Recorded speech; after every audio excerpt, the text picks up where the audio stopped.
Hello, আসসালামু আলাইকুম guys. এই দেখো আমার একটা ট্যাঙ্কির লাইন, বাথরুমে পানি যাচ্ছে না।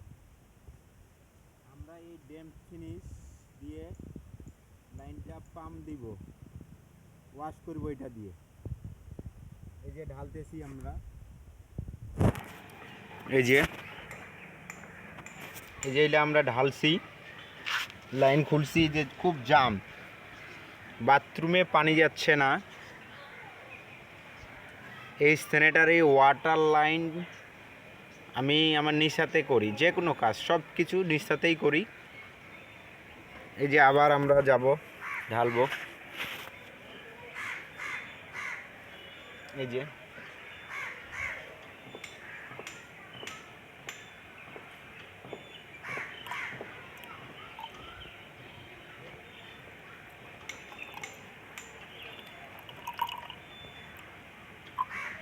এটা গুণাগুণ এত পাওয়ার দেখছেন,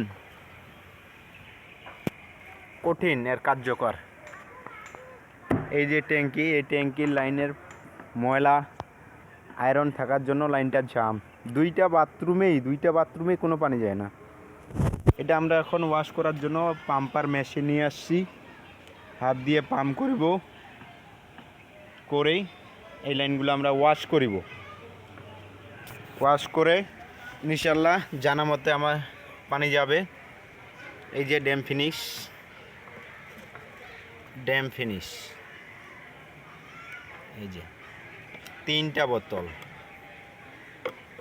মানে খুব জাম, প্রচুর পানি জাম। এই জামের কারণেই এই ড্যাম ফিনিশ নিয়ে আসা হয়েছে।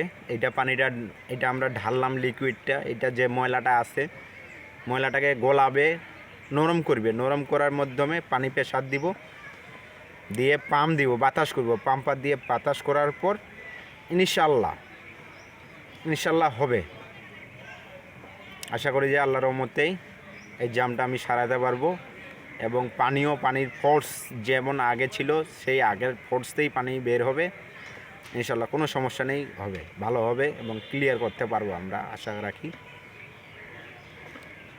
সবাই আমার জন্য, আমি দিনাজপুরের স্যানিটারি ওয়াটার লাইন নিজ সাথে কাজ করি। কেউ যদি আমার হাতে কাজ করে দিতে চান, আমার সাথে আমার শেয়ার অপশনে হোয়াটসঅ্যাপ নাম্বার আছে, আমার সঙ্গে যোগাযোগ করতে পারবেন। আমাকে মেসেঞ্জারে হোক অ্যাড দিবেন, ফেসবুক, মেসেঞ্জার, টিকটক আইডি যেখানে পাবেন আমার হাতে কাজ করে দিতে চাইলে অ্যাড দিবেন।